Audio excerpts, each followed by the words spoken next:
Capítulo 15. De piense y hágase rico. Y último capítulo de este curso. Los 6 fantasmas del miedo. Haga inventario de su propia persona. Compruebe si quedan restos de temor en su camino. Medite y hágase rico o rica, porque nada, absolutamente nada, puede estorbarle en el camino.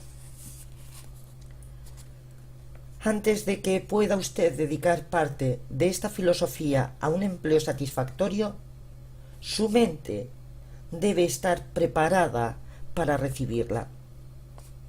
La preparación no es difícil. Comienza con el estudio, análisis y comprensión de los 3 enemigos que tendrá que suprimir: la indecisión, la duda y el temor. El sexto sentido nunca funcionará si estos 3 factores negativos o cualquiera de ellos permanecen en su mente. Los miembros de este desagradable trío se relacionan íntimamente. Por donde se encuentra uno de ellos, los otros 2 no andarán muy lejos. La indecisión es la semilla del temor. Recuerde esto siempre. La indecisión cristaliza en la duda, y estos 2 factores mezclados se convierten en temor. A menudo el proceso de mezcla es lento, y esta es una de las razones por las que son tan peligrosos tales enemigos. Germinan o se desarrollan sin que sea observada su presencia. El resto de este capítulo describe un fin que debe ser alcanzado antes de que la filosofía en todo su conjunto pueda ser dedicada a un servicio práctico. También analiza una condición que ha reducido a enormes cantidades de personas a la pobreza, y establece una verdad que debe de ser comprendida por todos los que acumulan riquezas, ya sea esta medida en términos de dinero, en estado mental o en otro valor superior al del dinero. El propósito de este capítulo es llamar la atención sobre la causa y cura de los 6 temores básicos. Antes de que podamos dominar a un enemigo, debemos conocer su nombre, sus costumbres y su lugar de alojamiento. A la vez que lee, analice usted mismo o usted misma cuidadosamente y determine si algunos de estos 6 temores pesan sobre usted. No se deje engañar por los hábitos de estos sutiles enemigos. Algunas veces permanecen ocultos en el subconsciente, donde son difíciles de localizar y todavía más difíciles de eliminar. El temor es sólo un estado mental. Hay 6 temores básicos, cuya combinación en total o en parte sufre todo ser humano alguna vez en su vida. La mayor parte de las personas que no sufren los 6 temores pueden considerarse afortunadas, nombrados con respecto al orden con que suelen presentarse son pobreza, críticas, mala salud, amor perdido, vejez y muerte. Los 3 primeros son los que ocupan un primer plano en nuestra preocupación. Los otros tienen menor importancia y pueden agruparse siempre bajo estos 6 nombres. Los temores no son más que estados mentales, pero el estado mental de uno puede sujetarse a dominio y dirección. El hombre o la mujer no crea nada que antes no haya concebido en la forma de un impulso de pensamiento.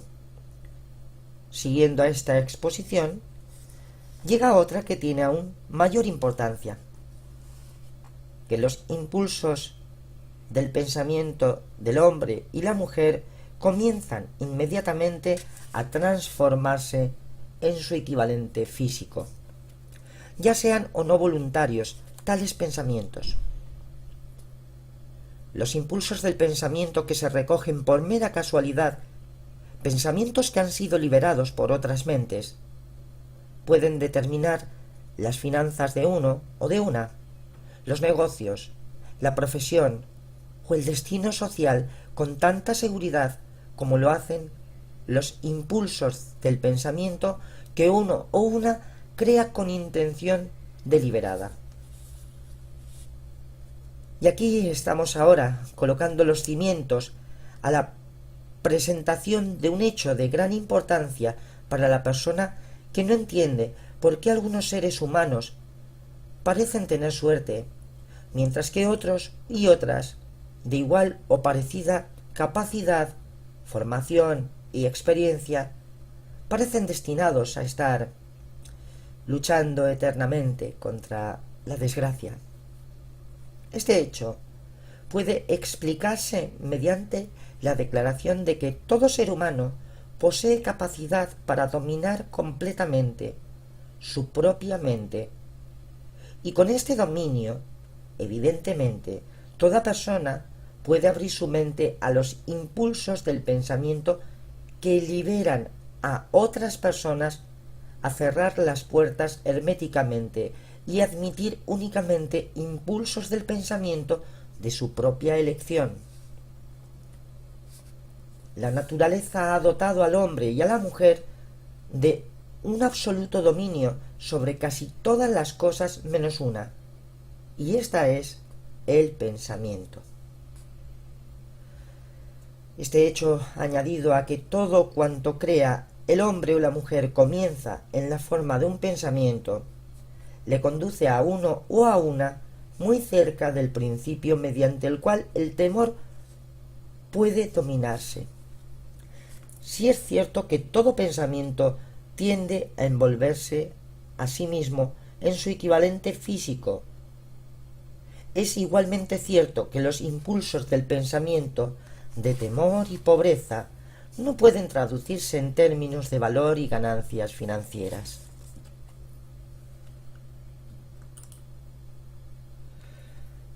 Caminos que conducen a direcciones opuestas. No puede haber compromiso entre la pobreza y las riquezas. Los dos caminos que conducen a la pobreza y a la riqueza siguen direcciones opuestas. Si usted desea riquezas, debe negarse a aceptar cualquier circunstancia que conduzca a la pobreza. Aquí se emplea la palabra riquezas en su sentido más amplio, refiriéndose naturalmente a situaciones materiales financieras, espirituales o mentales. El punto de partida que conduce a las riquezas es el deseo. En el capítulo que trata del deseo, usted recibió toda clase de instrucciones para su adecuado cumplimiento. En este capítulo sobre el temor dispone usted de instrucciones complejas a fin de preparar su mente al objeto de hacer un uso práctico del deseo. Este es, por lo tanto, el punto donde se le desafía a que defina en qué medida ha asimilado esta filosofía. Este es el punto en el cual puede convertirse en profeta y predecir con toda seguridad lo que le depara el futuro. Si después de leer o escuchar este capítulo aún desea aceptar la pobreza, ya puede decidirse de una vez y para siempre aceptarla, pues es una decisión que no puede evitar. Si usted exige a la vida riquezas, determine qué clase de riquezas han de ser y qué cantidad de ellas precisa para considerarse satisfecho o satisfecha. Usted ya conoce el camino que conduce a las riquezas. Se le ha entregado una especie de mapa de carreteras que, si lo sigue correctamente, no se perderá en su camino. Si muestra indiferencia en el momento de la partida o en la detención, antes de llegar, no podrá culpar a nadie, excepto a usted misma o usted mismo. Esta responsabilidad es suya. Ninguna excusa le salvará de aceptar la responsabilidad si ahora falla o rehúsa usted exigir riquezas a la vida, porque la aceptación sólo necesita una cosa, la única cosa sobre la que usted tiene dominio, y tal cosa es su estado mental. Un estado mental es algo que uno o una misma busca. No puede comprarse, tiene que ser creado. Analice sus temores. El temor a la pobreza es un estado mental y nada más, pero es suficiente para destruir las oportunidades que uno o una tienen de conseguir algo en cualquier empresa. Este temor paraliza la facultad de la razón, destruye la facultad de la imaginación, mata la confianza en sí mismo o en sí misma, socava el entusiasmo, perjudica la iniciativa, conduce a la inseguridad de propósitos, estimula a la dilación, barre todo entusiasmo y hace imposible el dominio de sí mismo o de sí misma. Suprime todo encanto en la personalidad, destruye la posibilidad de un acertado pensar, distrae la concentración de esfuerzos, vence a la persistencia, convierte en nada la fuerza de voluntad, destruye toda ambición, nubla la memoria e invita al fracaso en toda forma concebible, mata el amor y asesina a las emociones más hermosas del corazón, suprime la amistad, invita al desastre en 100 formas diferentes, conduce al insomnio y a la constante infidelidad. Y todo esto, a pesar de la evidente verdad de que vivimos en un mundo de superabundancia de todo aquello que el corazón pueda anhelar, con nada que se interponga entre nosotros y nosotras y nuestros deseos, a no ser la falta de un propósito definido. El temor a la pobreza es, sin duda, el más destructivo de los 6 temores básicos. Ha sido colocado a la cabeza de la lista porque es el más difícil de dominar. El temor a la pobreza es una tendencia heredada en el hombre y en la mujer a lanzarse como ave de rapiña sobre sus congéneres. Casi todos los animales inferiores al hombre son guiados por el instinto, pero su capacidad de pensar es muy limitada. Por lo tanto, se lanzan uno sobre otro físicamente. El hombre o la mujer, con su superior sentido de intuición, con su capacidad de pensar y razonar, no se come físicamente a su compañero. Obtiene mucho más satisfacción devorándole financieramente. El hombre es tan avaricioso que se ha llegado a dictar toda ley concebible para protegerle contra sus congéneres. Nada le causa más sufrimientos y humillaciones que la pobreza. Sólo los que la han conocido comprenden el significado de estas palabras. No tiene nada de extraño que el hombre o la mujer tema a la pobreza. A través de una larga línea de heredadas experiencias, ha aprendido que no se puede confiar en otros hombres o mujeres en lo concerniente a asuntos de dinero y posesiones terrenales. Tan ansioso está el hombre de poseer riquezas que las adquirirá en la forma que mejor pueda, mediante métodos legales, si es posible, o a través de otros medios, si lo considera necesario. El autoanálisis puede poner de relieve debilidades que uno o una no le gusta reconocer. Esta forma de examen es esencial para todos y todas cuantos exigen a la vida algo más que mediocridad y pobreza. Recuerde, cuando se examine detenidamente, que usted mismo o usted misma es el tribunal y el jurado, el fiscal y el defensor, y que usted es, a la vez también, el demandante y el acusado. Haga frente a los hechos valientemente. Hágase a sí mismo o sí misma preguntas definidas y exija de sí mismo o de sí misma respuestas concretas. Cuando acabe el interrogatorio, sabrá usted muchas más cosas sobre sí mismo o sí misma. Si usted opina que va a ser muy mal juez de sí mismo o de sí misma, llame a alguien que le conozca bien y que pueda ejercer momentáneamente el oficio de fiscal. Usted busca la verdad, consígala sin importarle mucho su coste, aun cuando sea a un precio que pueda violentarle. La mayor parte de las personas, si se les pregunta qué es lo que más temen, responderán: «No temo a nada». La respuesta es insegura porque muy pocas personas se dan cuenta de que física e incluso espiritualmente están atadas a alguna clase de temor. Tan sutil es la forma del temor que es probable que uno o una pase por la vida cargando con ella y que nunca llegue a darse cuenta de su presencia. Sólo un valiente análisis descubrirá la presencia de este enemigo universal. Cuando usted inicie tal análisis, procure hurgar profundamente en su carácter. He aquí una lista de los síntomas que debe buscar. 6 síntomas que demuestran temor a la pobreza. 1. Indiferencia. Comúnmente expresada mediante una total falta de ambiciones, voluntad de tolerar la pobreza, aceptación de cualquier compensación que la vida pueda ofrecer sin protestar en contra, pereza mental y física, falta de iniciativa, imaginación, entusiasmo y dominio de sí mismos. 2. Indecisión. Hábito de permitir a otros o a otras que piensen por uno.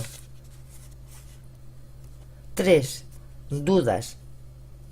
Generalmente expresadas mediante excusas destinadas a encubrir los fracasos de uno o de una, y algunas veces expresadas en forma de envidia hacia aquellos o aquellas que logran el éxito. 4. Preocupación, usualmente expresada encontrando faltas en otros o en otras, tendencia a gastar más dinero del que se ingresa, abandono del aspecto personal, exteriorización de modales violentos, intemperancia en el uso del alcohol y algunas veces narcóticos, nerviosismo y falta de confianza en sí mismo. 5. Excesiva precaución. El hábito de buscar el lado negativo a toda circunstancia. Pensar y hablar de un posible fracaso en lugar de concentrarse sobre los medios de lograr el éxito. Conocer todos los caminos que conducen al desastre, pero sin buscar jamás los planes que evitarán el fracaso.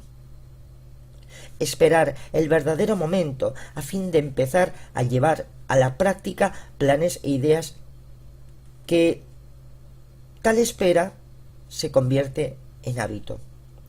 Recordar a todos aquellos que han fracasado y olvidar a los que han tenido éxito. Ver la paja en el ojo ajeno y no la viga en el propio.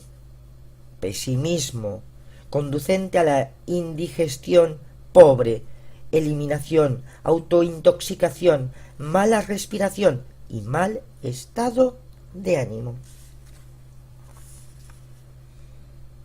6. Dilación. El hábito de dejar para mañana lo que se puede hacer el pasado año. Emplear demasiado tiempo en inventar excusas para realizar un trabajo. Este síntoma está íntimamente relacionado con la duda y la preocupación. Negarse a aceptar responsabilidades cuando pueden evitarse. Voluntad hacia el compromiso en lugar de luchar hasta lo último.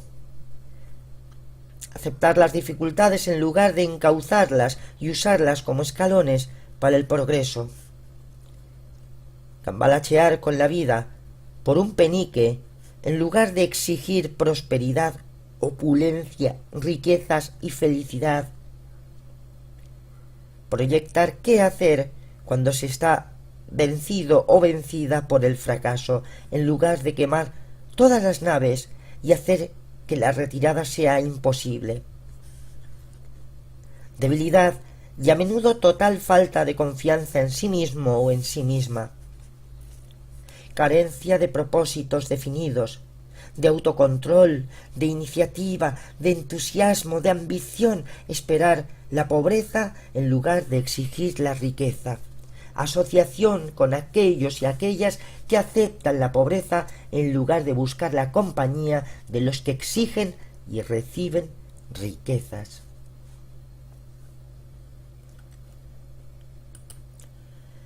Nada más que dinero. Algunas personas preguntarán: ¿por qué escribió usted un libro acerca del dinero? ¿Por qué medir la riqueza solamente en dinero?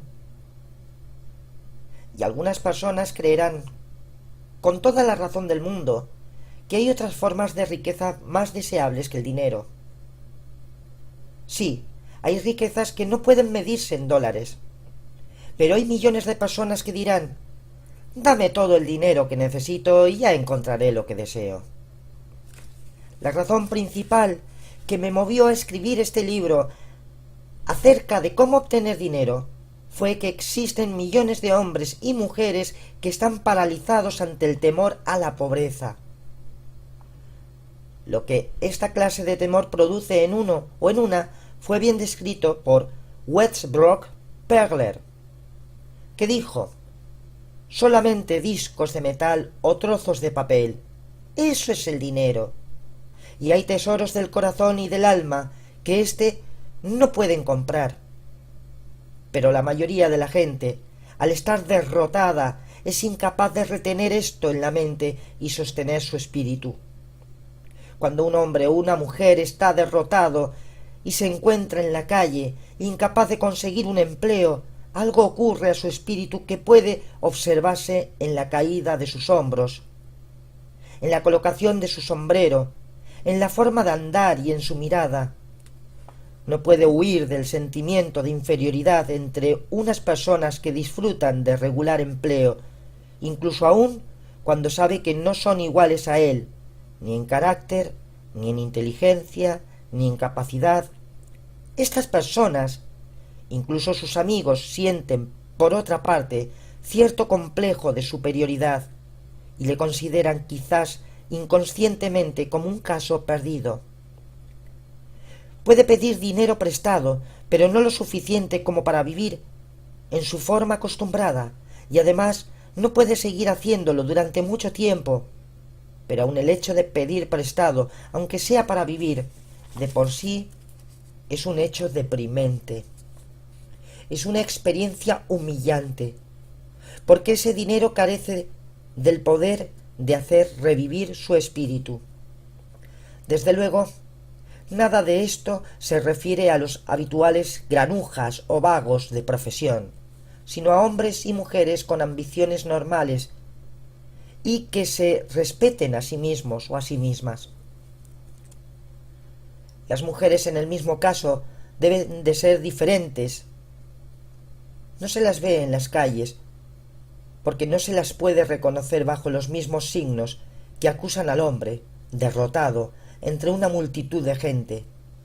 Por supuesto, tampoco me refiero aquí a las mujeres que son carne podrida en las calles de las grandes ciudades. Me refiero exclusivamente a las mujeres jóvenes o razonablemente jóvenes, decentes e inteligentes. Debe haber muchas, sin duda, pero su desesperación no se nota. Es probable que muchas de ellas se maten, se suiciden. Cuando un hombre está derrotado, dispone de mucho más tiempo para pensar. Es probable que vaya a ver a otro hombre que se halla a millas de distancia para que le conceda cierto empleo y descubra que ya está ocupado, o que también se entere de que es uno de esos empleados sin sueldo base, que sólo tienen una comisión por vender, alguna baratija o aparato que nadie comprará, excepto por piedad. Abandonando tal esperanza, ese hombre vuelve a su punto de partida, a la calle, sin tener a dónde ir, ni a quién recurrir, y camina por las calles más y más. Ve en los escaparates artículos de lujo que no serán para él. Se siente inferior y cede el sitio a otras personas que también se detienen ante aquel mismo escaparate para contemplar lo que se expone en él. Quizás vague sin objeto hasta la estación del ferrocarril, o entre en la biblioteca pública con objeto de descansar y calentarse un poco. Pero eso no es buscar trabajo, de forma que comienza de nuevo su eterno deambular de un sitio a otro. Es posible que lo ignore, pero su camino sin rumbo alguno, su vagar a la ventura, le denuncia en cualquier lugar, aun cuanto su porte no lo pregone. Puede que vaya bien vestido, con un traje de los días en que disfrutaba de un empleo, pero las ropas no pueden disimular sus hombros caídos. Ve a miles de personas, contables, empleados, químicos o mozos de carga, trabajando, y los envidia terriblemente desde el fondo de su alma. Tienen independencia, y él no puede convencerse de que también es un hombre bueno, aunque discute consigo mismo y llega a alcanzar un veredicto favorable, hora tras hora. Es el dinero lo que le hace ser así. Con un poco de dinero en el bolsillo sería de nuevo otro hombre.